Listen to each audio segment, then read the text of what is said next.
Well, it's not a hotel anymore, it's a private property now. Okay. And we've been told that you are trying to get into the building. You've been told incorrectly. Well, we can look at the cameras later. Yeah, you can do, yeah. Yeah, we will do. So, if you do try to get into the property, obviously... Okay, don't give me advice. I don't want any advice. Well, I'm going to give you advice. You're going to leave it like that then? You're going to leave it like that? What is he doing? His badge is not on display. It needs to be legally. And? What do you mean and? It's the law. Do you not understand? Is the law? Yeah. Okay. Well, he identified himself to you, didn't he? You're missing the point. He's breaking the law right now. Is he breaking the law? What am I supposed to do? Are you serious? Welcome back to Operation Audit, the channel where we explore real encounters involving public officials and examine the rights that play a vital role in keeping authority transparent and accountable. Today's video features footage from Raw Audits, one of the UK's most recognized public auditors. You'll find a link to the original channel in the description below, so be sure to watch the full video and show your support for their work. If you're new to the channel, remember to subscribe so you don't miss future analyses of encounters like this. In this incident, what begins with a man peacefully filming from a public location soon attracts police attention, leading to increasing suspicion, persistent questioning, and growing pressure from the officers involved. Despite the changing tone of the interaction, the auditor stays calm, chooses his responses carefully, and gradually shifts the direction of the encounter by relying on knowledge and composure the officers appear unprepared for. Let's go straight to the footage, because it doesn't take long for this seemingly routine interaction to become far more significant. Hello, mate. Hello, mate. What's your name? I don't want to say. What do you want me to call you? Sir, Sir, okay. Just ask what you're doing. making a video? Okay, making a video. What, of anything in particular? No? Okay. Right. Obviously, we've had a call saying that males have been protesting outside of Best West. Protesting?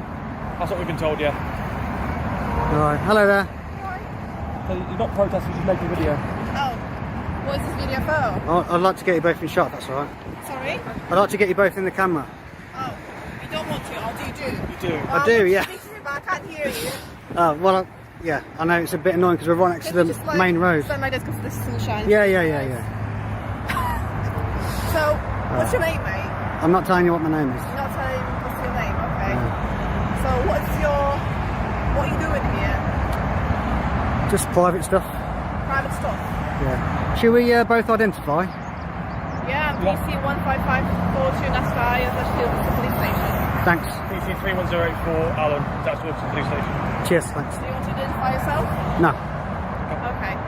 So, can you explain what you're doing here? making a video. Of, Well, the hotel is one of the things I'm recording. sorry? The hotel. The hotel, okay. Well, it's not a hotel anymore, it's a private property now. Okay. And we've been told that you are trying to get into the building. You've been told incorrectly. Well, we can look at the cameras later. Yeah, you can do, yeah. Yeah, we will do. So, if you do try to get into the property, obviously... Okay, don't give me advice. I don't want any advice. Well, I'm going to give you advice. I don't want any because advice. Because you've been called. Okay, look. Implement the law, but don't give me advice. I don't want any advice, okay? Okay. Are you protesting or are you just making a video? I'm making a video. Making a video, okay. Well, you're making the video of private property, technically.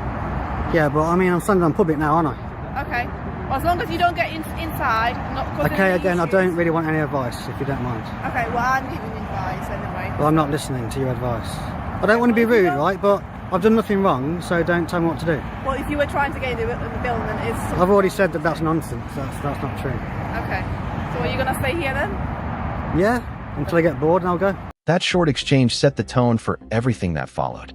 The officers repeatedly circled back to the same points, pressing for the auditor's identity, questioning his purpose for being there, and referring to information suggesting he had tried to gain access to private property.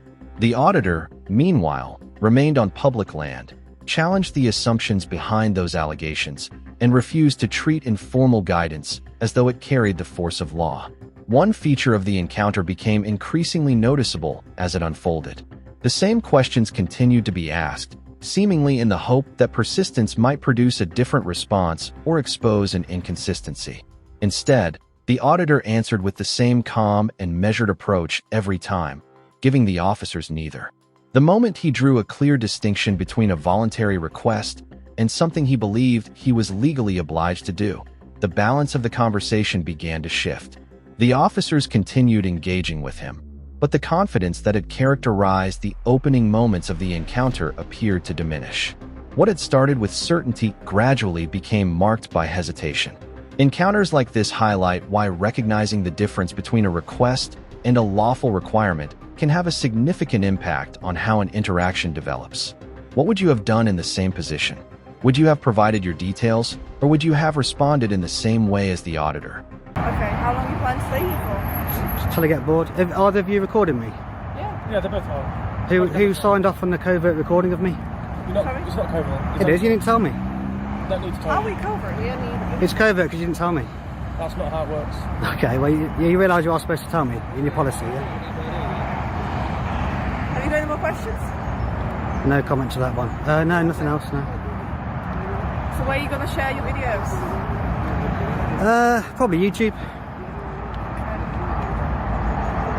So what's the purpose of this then? Well, I don't really live my life by purpose because I follow a meditation teacher called Osho, and he said that every purpose has an individual purpose of its own. So the whole concept of purpose is meaningless, so therefore I have no purpose. Life doesn't arrive with a purpose already written for us, and that may be its greatest gift. Its real beauty lies in the freedom to shape your own meaning, choose your own direction, and decide for yourself what is truly worth pursuing.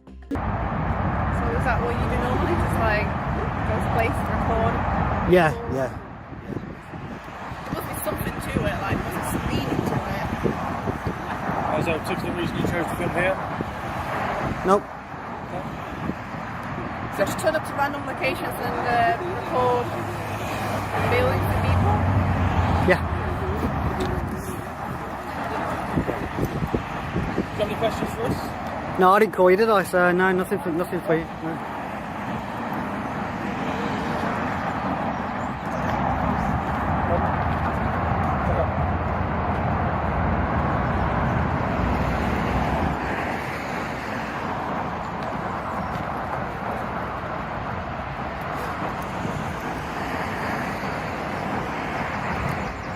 Are you going to reprimand them for calling 999 for a cameraman outside the property? Well, they've not called us. So Yeah, he called us. He called you. I saw him. I was here when he did it.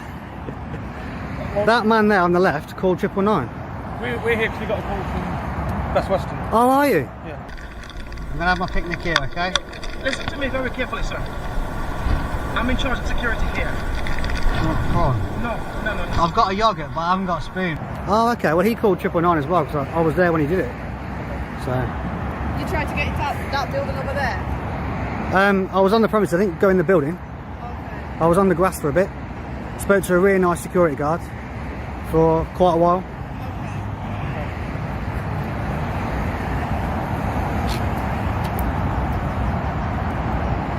As the interaction carried on, the officers continued asking why the auditor was there, what exactly he was filming, and a series of other background questions, while the concern he had raised about covert recording received relatively little attention. Rather than volunteering information he did not wish to provide, the auditor kept his answers concise, politely declined to engage with questions he chose not to answer, and avoided giving the officers the detailed explanation they appeared to be seeking. A clear pattern emerged as the conversation progressed. The same request for an explanation was presented repeatedly, each time in slightly different language, giving the impression of informal conversation while still encouraging him to disclose more than he intended. The auditor's calm, measured responses disrupted that approach. By remaining composed and resisting the temptation to become argumentative or defensive, he gradually altered the flow of the encounter, leaving the officers responding to him rather than controlling the direction of the discussion. It became a clear demonstration of how patience and self-control can influence an interaction, with persistence on one side met by steady restraint on the other until the balance began to shift.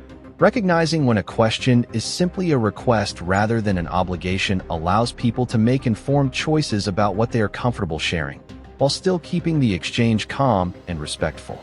What would you have done in the same circumstances? Would you have answered the officer's questions, or would you have kept your responses just as brief? Can you tell them not to call 999 for a man with a camera? Because it's wasting your time, isn't it? I think the issue is obviously they've had issues here previously, so that's why they've called us. But you can't just keep calling 999 every time someone turns up with a camera, can you? Surely, you must see that. Is that not wasting your time? Because like, if I come back tomorrow, they're going to call you again. I don't know, they might do. It's just, why don't you just tell them, look, don't waste our time. It's a joke. I mean, I'm not even on their property. But can you not understand them feeling uncomfortable because someone's stood there filming, especially when you've gone onto their property and filmed there, and we've had reports saying not saying we didn't reports, have reports saying you've tried to get in. Yeah. Obviously, all that will be looked at. Right? Yeah. But you can understand why they feel a bit uncomfortable when they've had previous issues with people outside trying to get in. Yeah, I get that, but I mean, there's lots of things in life that make me feel uncomfortable. I don't call 999, do you know what I mean?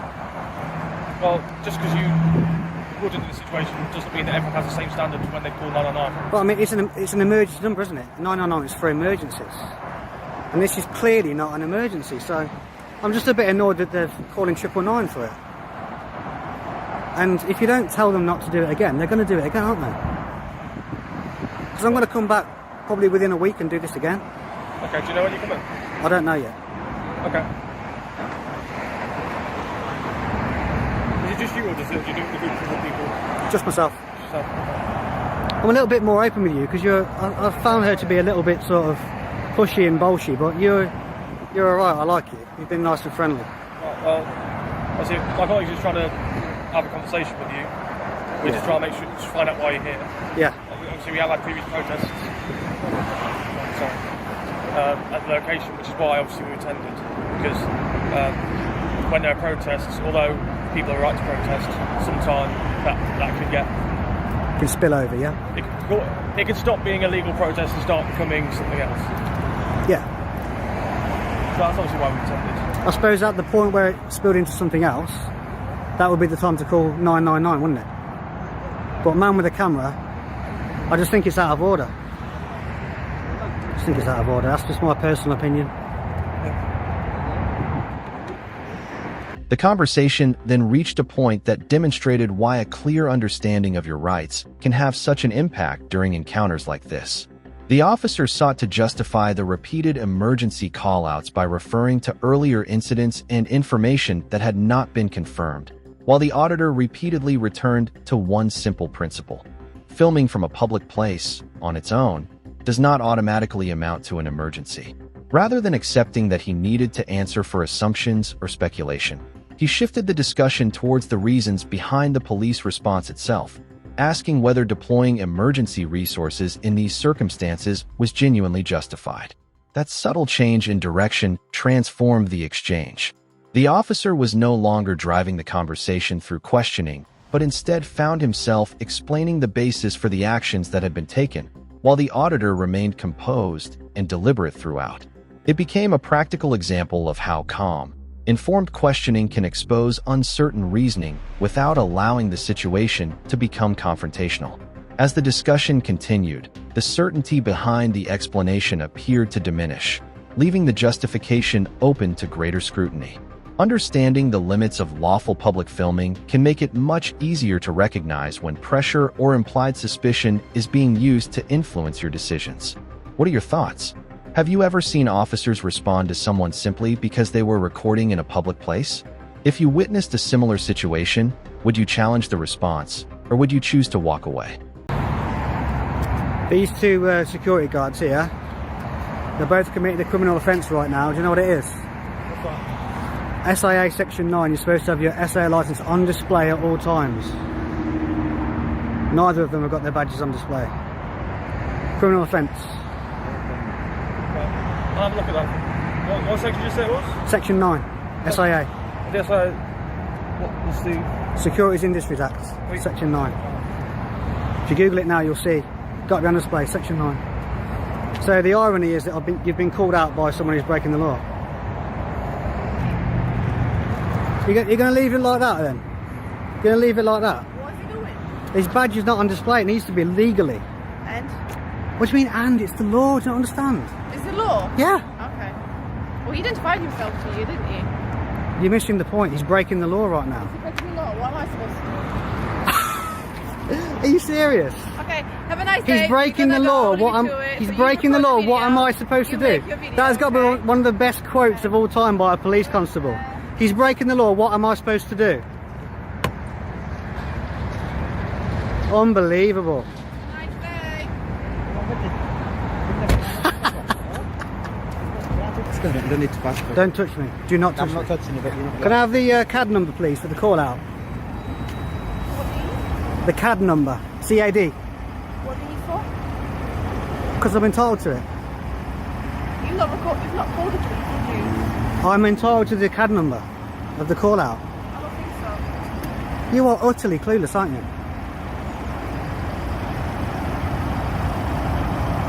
I give up. I give up with you two. Not you two, to be fair. That guy's decent. You're incompetent. The encounter took a significant turn when the auditor observed that the security personnel were not displaying their SIA licenses and immediately referred to Section 9, redirecting the discussion away from the allegations being made against him and towards whether those challenging him were meeting their own obligations. What had started as an attempt to scrutinize his behavior quickly evolved into a conversation about the responsibilities of the people questioning him. The strength of his response wasn't rooted in confrontation or raised voices. It came from being precise. He identified the provision he believed was relevant, explained why it applied in the circumstances, and shifted the discussion onto a legal point that required a response rather than allowing it to remain driven by assumptions or opinion. That single intervention noticeably changed the dynamic of the encounter. The police officer appeared to adopt a more measured role, while the attention increasingly turned towards the conduct of the security staff themselves.